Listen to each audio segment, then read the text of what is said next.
Hope you're having a great day. So I want to start off by asking you a question today. What's that favorite beverage of yours? Is it coffee? Is it tea? Is it a fruit juice? Is it a vegetable juice? What do you drink? What does it do for your body?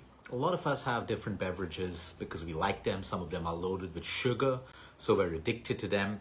But I want to talk about today a simple beverage. It's existed for decades and decades across different parts of the world. It's a staple drink for many, many countries. Many people enjoy it, and many people say it has absolutely no health benefits. A lot of people ask me that, Luke, what do you like doing when you have no work, when you're not consulting with patients, when you're on long flights, 15, 16-hour flights? I like researching because you see, research is constantly evolving. And what I've been researching over the last couple of months is black tea. A lot of people love black tea. A lot of people mess up the black tea by adding the wrong quality of milk, too much of sugar, a lot of sweeteners and stuff like that. But let's just talk about black tea today when it comes to all of the diseases that I mentioned. Whether we're looking at boosting or making our immune system smarter, whether we're looking at reducing inflammation. You see, a lot of chronic disease today is caused by inflammation, where the body doesn't know how to turn off inflammation. That becomes chronic disease, diabetes, cardiovascular, cancer, Alzheimer's, Parkinson's, all of that stuff. Well, let's break down tea right now so that we can start to enjoy this simple cup of black tea. Science is showing us today that black tea is rich in antioxidants. It is also rich in catechins, it's rich in flavonols, it's rich in phytochemicals, it's rich in all of these little elements that help us reduce inflammation in the human body. It's playing and being studied in a huge way, especially the University of Wisconsin is constantly pushing out more and more research on black tea and its connection with cancer, a good connection. People who have cancer, drinking black tea, antioxidants, helps you reduce inflammation, plays a huge, huge role in preventing the possible spread of a cancer. Now, don't get me wrong, black tea alone is not going to help you not get cancer or take away your cancer. You see, every disease is multifactorial. When you're looking at recovery of a disease, it's not just one thing. It's not just your medicine that takes care of you. Your medicine treats the symptom. It suppresses a symptom. Nutrients from one particular food, nutrients from another particular food, and from another particular food. Blood circulation from your exercise. Melatonin produced while we sleep, anti-inflammatory. So you see, the recovery of any disease can never be attributed to one element alone. You can't say I eat apples and so my disease is going to go away, or I'm just going to go on a keto diet and my disease is going to go away. It's multifactorial. Coming back to black tea, cardiovascular health.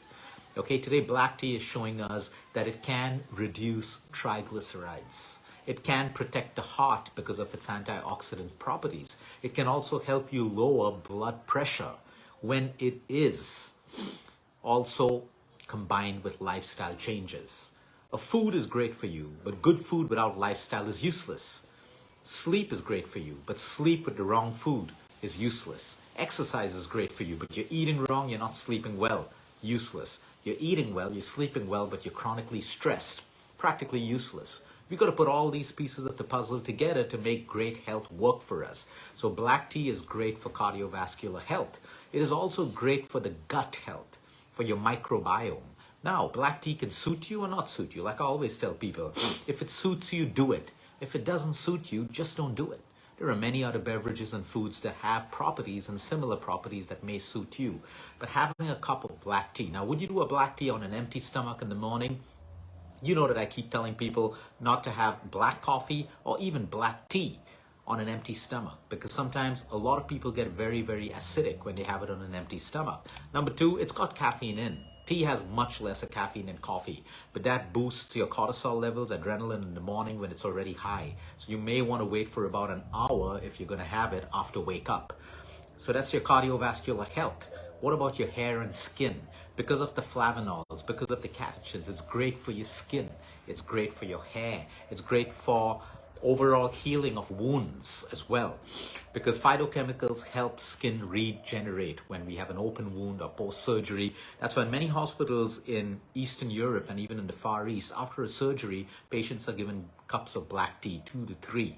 Now, science and research shows us that up to 2 to 3 cups of black tea in a day is absolutely not harmful for us. But again, make an informed decision because everyone's different. For some people, the second cup of black tea makes them acidic, so stick to 1 cup. That's okay. For some people, they can have 3 cups of black tea. Some people have black coffee and the next hour they have black tea and then they get acidic because you got too much of caffeine in you and it's highly acidic, both of them. Now, you never want to have black tea immediately after a meal because the tannins in the black tea can block the absorption of iron from the food that you eat into your system. So you want to space it out between your meals. You want to have it as a break in between your meals. That's absolutely fine. For people who are caffeine sensitive, black tea probably isn't the best thing late evening because it can disturb your sleep. Now, when it comes to your immune system, or you have colds and coughs or constant allergies, to that black tea, you can boil black tea leaves with a piece of fresh ginger, 1 or 2 cloves, a star anise. A star anise is a spice. It is very, very rich in shikimic acid. It is the same element found in a pharmaceutical drug that helps you with flus and colds and coughs. So in this black tea, you can boil black tea leaves, a teaspoon or half a teaspoon of black tea leaves with a fresh piece of ginger, 1 or 2 cloves. I like to add in a peppercorn, and you can put a star anise. You can also put a bit of cinnamon in. So a lot of Indians out there will know that this is an Indian chai. It is an Indian chai minus the milk. Okay, there is still research which is quite scratchy whether if you add milk to the black tea, does it take away most of the properties? So I don't have a clear answer for you over there, but I'm talking about black tea. So you could have a Darjeeling tea, you can have an oolong tea, you can have an Assam tea, a breakfast tea, you can have an Earl Grey tea as well. If you've ever tasted an Earl Grey tea, it's soothing. And tea is also calming for you. So for people who are suffering with anxiety, a cup of tea can calm you. Why? Because black tea contains something called L-theanine. L-theanine is known to calm you down by boosting your serotonin levels, which is a neurotransmitter, and you can kind of relax. That works for me when I'm stressed out, not really stressed out, a little bit anxious, or I've had too many patients one after another and I want to take it easy. A cup of black tea or a cup of green tea. Some people like sprinkling a little bit of lemon juice in black tea, and that tastes really, really good. I remember when I used to live in Doha and Qatar, and I once traveled to Iran and a couple of places in the Middle East. It was very common to have a small cup of black tea with lemon squeezed in. Refreshing. Now, what if you don't like hot tea? You can make an iced tea minus all the sugar. So you make a normal cup of black tea, or you make a pot of black tea by boiling the leaves, and then you cool it in the fridge in a jug with ice. You can add lemongrass, you can add lemon. It's a fabulous drink.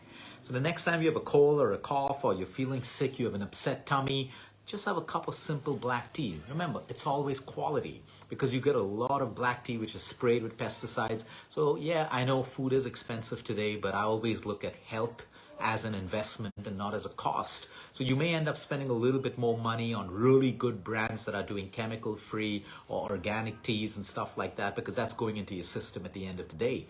So black tea is something that all of us can add if it suits us to our plan, fit it in, try to replace the sugary drinks, try to, replace too much of coffee, which is also detrimental to the health if you have too many cups of coffee in a day. At the same time, there are a lot of people who are addicted to tea. They have 25 cups a day. Yeah, I know people who are 25 cups a day of tea. Well, let me put it this way. Anything in excess is bad for us. Anything which is even good for you in excess becomes poison to the human body. So that's how it is. Moderation, balance. Enjoy a cup of black tea. If it works for you, do it. If it doesn't, don't. Have a great day, everyone. Until next time, eat smart, move more, sleep right, breathe deep. And remember, you care is all about you.